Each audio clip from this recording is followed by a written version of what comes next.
putting an impact on this game.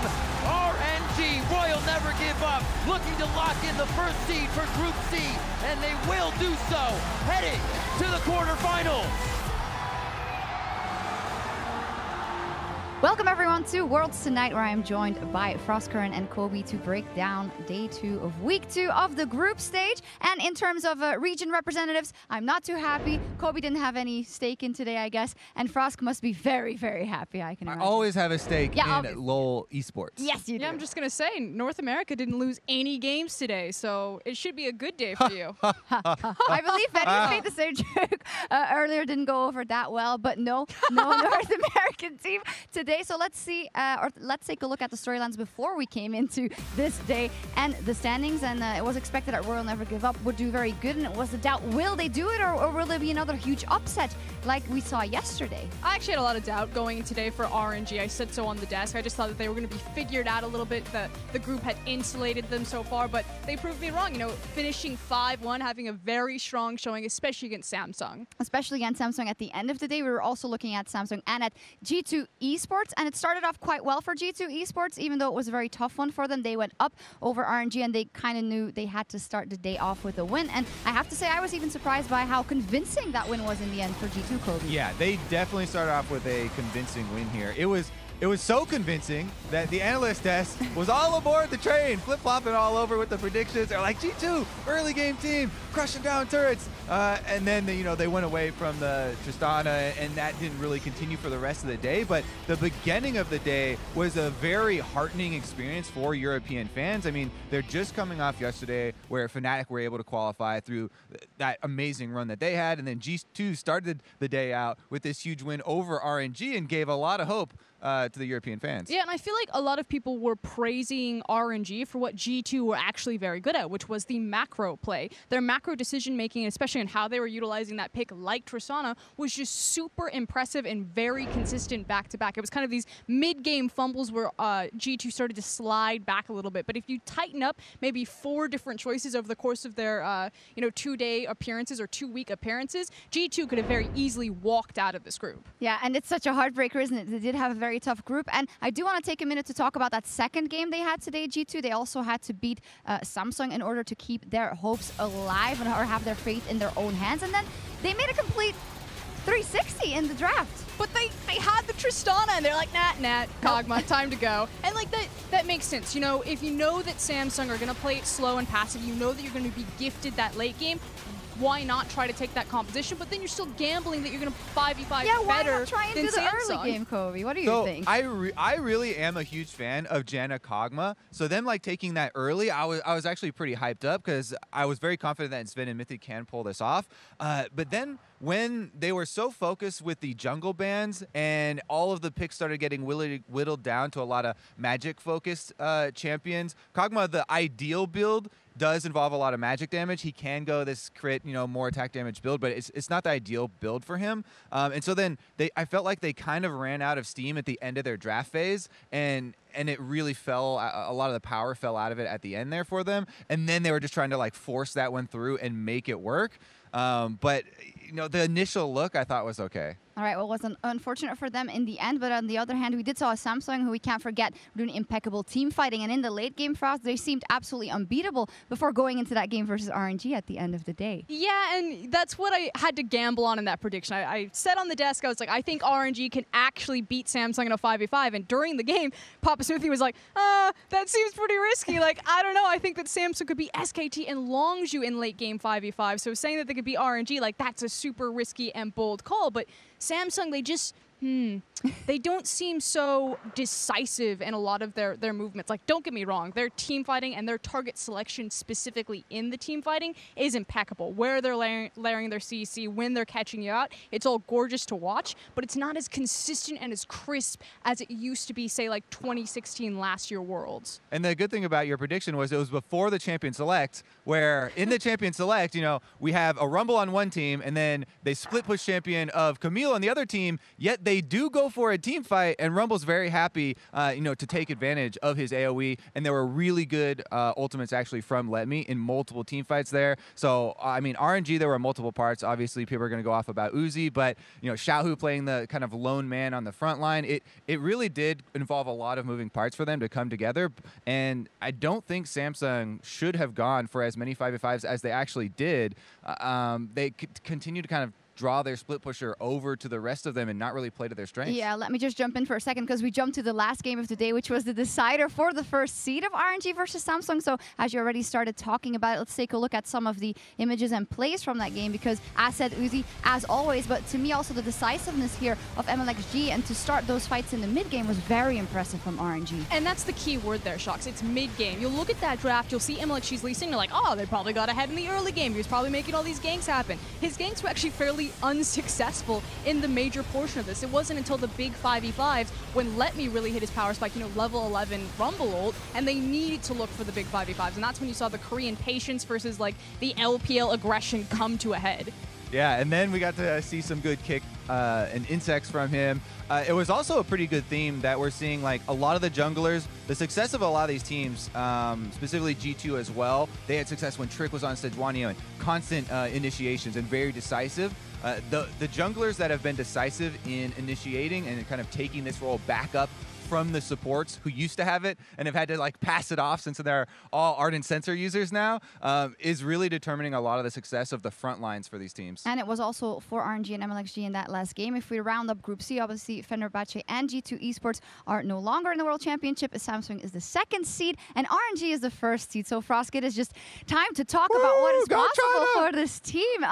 Obviously the 5 Chinese players on the lineup, Uzi with his destiny to the final, all that stuff, but they're making it work here for now, and they're possibly going to avoid any Korean seed in the quarterfinal. And they did it with 2 different styles, and that's what I'm super excited about. RNG came into week number 1, and they played kind of a very slow, more Ardent Sensor traditional meta. It makes sense. They've got a guy like Uzi on that roster, so you might as well play around him. But that hasn't been what RNG have done for 99% of their LPL season. It's been about Xiaohu in that mid lane. It's been about Ming. It's been about MLXG. Uzi, I mean, he just barely came in on the back half of Summer Split. They played with 3 different 80 carries this split. So to see them go from, new Ardent Sensor Uzi in week 1 to more of that like MLXG Xiaohu on those massive Galio taunts in week number 2, especially for today, that's what's encouraging if you're an LPL fan. It's seeing how diversified and how much more this team has matured over the course of the tournament. Yeah, well, some of the funnest things to watch with this team are when they get the Galio and Jarvan and Rumble and there's these huge wombo combos. But also, having Uzi on your team in an Ardent Sensor meta is proving results here. This guy is definitely stepping up on the world stage. And the other thing you're talking about, how Xiaohu was carrying a lot of the weight earlier in the season, his Galio performance was superb. Yeah, fantastic. We also have to talk about the second seed. Obviously, Samsung second seed going in. That means that they might just meet Longzhu or SK Telecom in the quarterfinals. So where do we end? After week 1, it was we don't know what they can show in week 2. Have all of those doubts been cleared up? Obviously not. They lost to RNG, but where do we stand on them right now? I mean, I was super hot and heavy coming into Samsung. I think it was like day 2 of week 1 where we're like, Samsung in this meta should theoretically be one of the best teams or in contention for the championship just because it seems so suited for them. But then you start looking at Group B and you start seeing the meta breakers in there, how Khan and Longzhu are playing, speeding things up. Then you start to see, Samsung themselves showing some cracks in their late game 5v5. So right now, I'm really iffy on Samsung. I think that they've looked very susceptible in the early game. They've had a lot of inconsistencies in individual performers.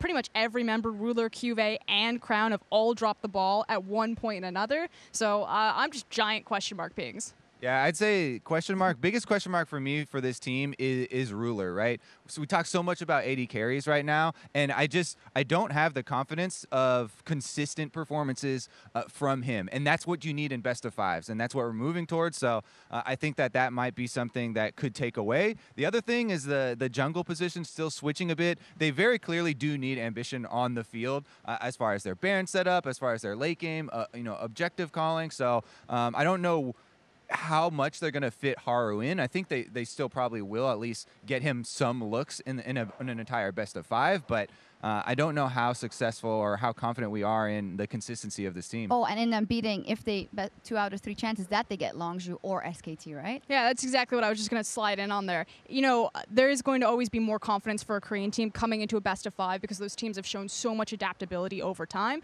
But because they came in at 2nd seed, it means that most likely they're going to face SKT or they're going to face Longzhu, and that's terrifying. That's very terrifying. We'll see what the draw brings, but it seems to be a high likelihood. And after Group C, it is time for a very spicy group tomorrow. And Kobe, well, there was a lot of LPL talk today, but tomorrow, what is going to happen? Is TSM going to do it, get that #1 seed? What do you foresee? I mean, I do have them first in my pick'ems. The confidence of that pick'ems is definitely dropping. I still am going to keep them up there and say that TSM is going to get out, but the percentage confidence has dropped quite significantly after the loss to Misfit specifically. I think there were a couple question marks, even with the bottom lane, which is one of the typically strongest parts of this team that we're looking at. So I still think they're getting out. Yeah, but I sometimes feel like the Misfits, obviously that loss was unfortunate and not good, but they still showed a very good game versus WE. The Flash Wolves one was scrappy, but also showed growth in being able to deal with those situations. So maybe there weren't a bit more praise or... It's not taking away from what Misfits did in the game. It's looking at the mistakes that TSM did make in that game. Right. And then Froskurinn, Team WE, what will they show, you think, tomorrow? Oh, I think we're going to see a better form of Team WE. I think they've been ramping up just like Misfits, very nervous. I mean, it's easy to say, they have home turf advantage, that the crowd is definitely behind them, but that also means that the giant spotlight is also on them. They've said multiple time in interviews that they were shaking, trying to get the nerves out. I predict that they will show very strong tomorrow, and we'll finally see the Team WE that I've been hyping up. I mean, Uzi said it. #1 strong? #1 strong. Uzi said it himself in the interview. He says, I don't want to run into an LPL team, and he knows exactly why. Yeah, I was in dubio about what he exactly meant, because wouldn't you want to get revenge over EDG at least, but... There was a beautiful moment at Rift Rivals because Team WE, of course, beat RNG to walk into MSI, and Xiaohu said, goal #1, I'm going to kick Team WE's ass, and then goal #2, I'm going to win Uzi the championship. He's made good on one of those promises, and maybe he was talking about a different championship. Yeah, we'll see. So the outside chances then, Flash Wolves not the best start, Misfits unexpectedly actually doing quite good. Do we see any chances for any of these teams? She's like, Misfits? What about Misfits? Hey, but Misfits? And Flash Wolves. So that's the thing. And that's part of kind of the dropping confidence here, right? This group has... Originally, it was like, oh, yeah, this is probably a group of life. And then slowly but surely, the bottom teams have been gaining momentum.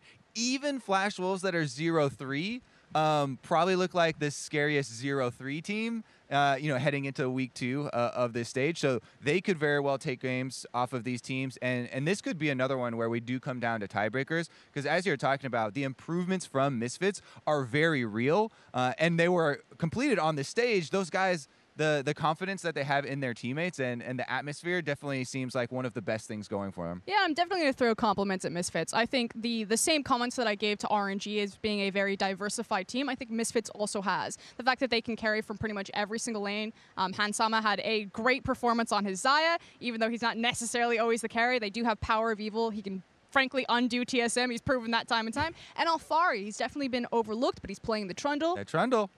He's got the Trundle pick, so Misfits definitely cannot be underestimated. Yeah, by the sounds of it, today a lot went as expected, but I feel like tomorrow has a lot more opportunity to be a bit crazier. So if I TLDR this, Kobe TSM1, Team WE 2, and then Frosk Team WE 1, TSM 2? No, actually in my pick'ems, which have been 100% correct, I predicted Fnatic. Are you the 6%?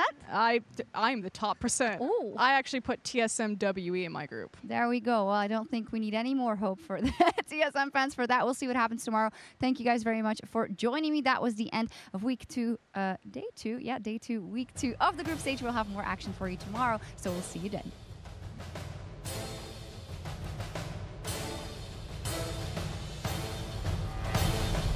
With our quarterfinalists being decided yesterday, the pressure is now on teams in Group C to advance to the knockout stage. Now G2 are routed, are running, the Void Rush comes out, body block, Trick looking for the stun, MLXG's double-edged sword stabs himself. I W. We can. Can we? Yeah. G2 focusing down the Nexus, and G2 Esports demolish RNG. And he continues to chase down. Samson, get the Elder Dragon. Sven is long. Monsoon buys time. Sven continues to run. He's down. He's dead. They're done. G2 Esports get wiped. Get aced. Samsung make quarterfinals.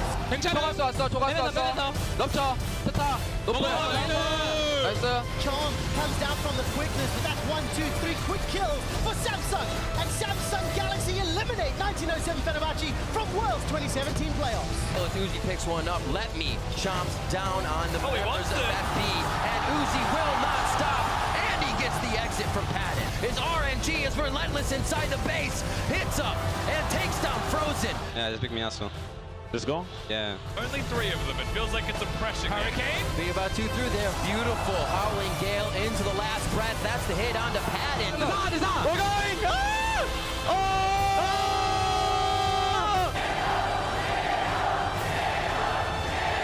Throw the pens, throw everything out the window. It's game time, ladies and gentlemen. They want to focus something else. Ruler is just making Shao move a pin cushion, and they turn on him. Here's the attack. There's the kill. They're going right onto Ruler. He gets measured. He gets downed. And now it's RNG looking at the Nexus turrets. Royal never give up. Looking to lock in the first seed for Group